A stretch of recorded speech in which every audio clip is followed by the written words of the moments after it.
السلام علیکم پیارے پیارے بچوں، کیسے ہو آپ سب؟ آج کی کہانی کا نام ہے آخر وہ گدھا تھا۔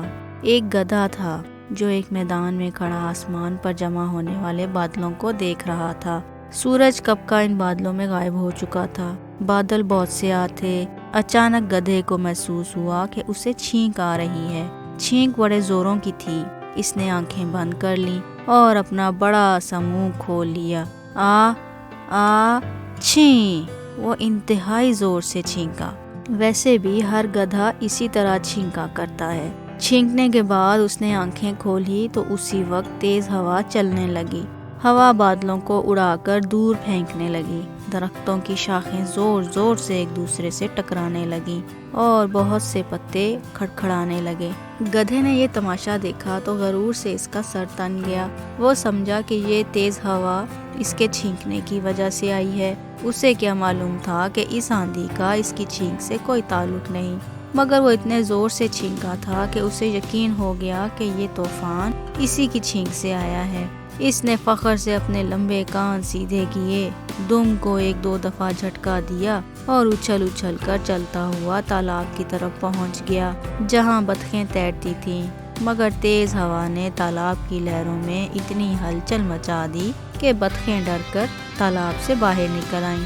گدھا بطخوں کو اپنا کارنامہ سنانے لگا تو وہ اسے کوسنے لگی۔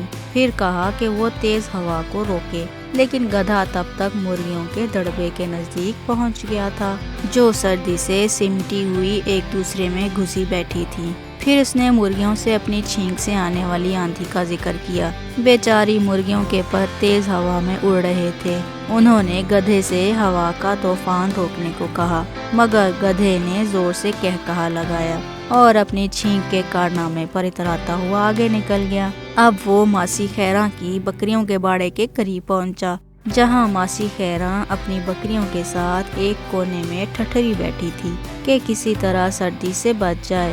جب گدھے نے شیخی مارتے ہوئے ماسی کو اپنا قصہ سنایا تو ماسی اپنی چھڑی لے کر اس کے پیچھے دوڑی۔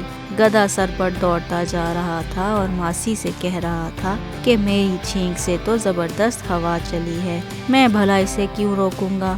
وہ جوش میں دوڑتا ہوا چودھری الیاس کے کھیت پر پہنچا، جہاں چودھری کے دو گھوڑے بندھے ہوئے تھے۔ گھوڑوں کی گردن کے بال ہوا میں اڑ رہے تھے اور وہ سردی سے بچنے کی ناکام کوشش کر رہے تھے۔ گدھے کا دعویٰ سن کر وہ بہت ناراض ہوئے اور اسے سمجھانے لگے کہ اتنی سردی میں تیز ہوا کون مانگتا ہے، مہربانی فرما کر کسی طرح آندھی بند کر دو۔ مگر گدھا ان کی طرف غرور سے دیکھ کر مسکرایا اور گردن جھٹک کر آگے روانہ ہو گیا۔ راستے میں اسے ایک بلی ملی جو ایک جھاڑی میں چھپی بیٹھی تھی۔ بلی کی مونچھوں کے بال ہوا میں اڑ رہے تھے۔ گدھے نے جب اسے بتایا کہ یہ طوفان اس کی چھینک سے آیا ہے تو وہ بیچارگی سے بولی کہ میں تو اپنی رکابی میں دودھ پی رہی تھی کہ تیز ہوا رکابی کو اڑا کر لے گئی اور سارا دودھ فرش پر گر گیا۔ اب میں بھوکی سردی میں بیٹھی ہوئی ہوں۔ اس نے بھی گدھے کی منت کی کہ وہ اس تیز ہوا کو روکے، مگر گدھا اپنی چھینک کی طاقت پر اتراتا ہوا آگے روانہ ہو گیا۔ کئی گھنٹوں تک طوفان کی یہی رفتار رہی۔ کئی درخت جڑ سے اکھڑ گئے۔ تالاب کی لہروں کے جوش کو دیکھ کر کسی بطخ کی ہمت نہ ہوئی کہ وہ نہانے کے لیے تالاب میں اترے۔ میدان سے گزرنا مشکل تھا کیونکہ ہوا کی شدت ہر چیز کو اڑائے لے جا رہی تھی۔ مرغی کا ایک چوزا گم ہو گیا کیونکہ ایک اخبار اڑ کر اس کے اوپر آ گرا اور وہ اس میں لپٹ گیا۔ بہت دیر کے بعد اس کی چوں چوں سن کر مرغی نے اسے نکال لیا، ورنہ شاید وہ دم گھٹ کر مر جاتا یا ہوا میں اڑ جاتا۔ تنگ آ کر سب جانور ایک جگہ جمع ہوئے۔ سب کی ایک ہی رائے تھی کہ کسی طرح گدھے کو راضی کیا جائے کہ وہ اس آندھی کو روکے، اور اگر وہ اس کی بات نہ مانے تو سزا کے طور پر اس کی دم زور سے کھینچی جائے تاکہ وہ تکلیف کی وجہ سے اس آندھی کو روکنے پر مجبور ہو جائے۔ پھر وہ سب گدھے کی تلاش میں نکل پڑے۔ وہ گدھا انہیں بڑے میدان کے درمیان میں کھڑا ہوا ملا۔ اس کی گردن اب بھی غرور سے تنی ہوئی تھی، مگر اب سردی سے اس کی بھی جان نکل رہی تھی۔ ماسی خیراں نے گدھے کو صاف لفظوں میں بتا دیا کہ اگر اس نے طوفان کو نہ روکا تو سارے جانور باری باری اس کی دم پوری طاقت سے کھینچیں گے۔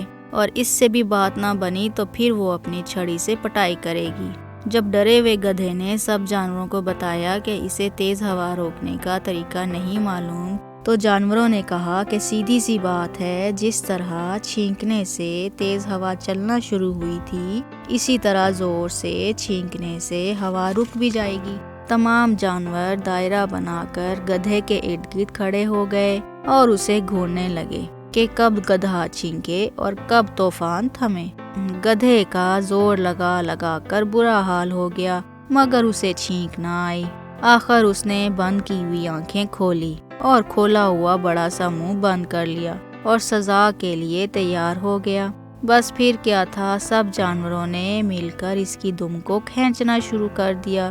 پرندوں نے گدھے کی دم پر ٹھونگے مارنی شروع کر دی۔ گدھے کا تکلیف کے مارے برا حال تھا۔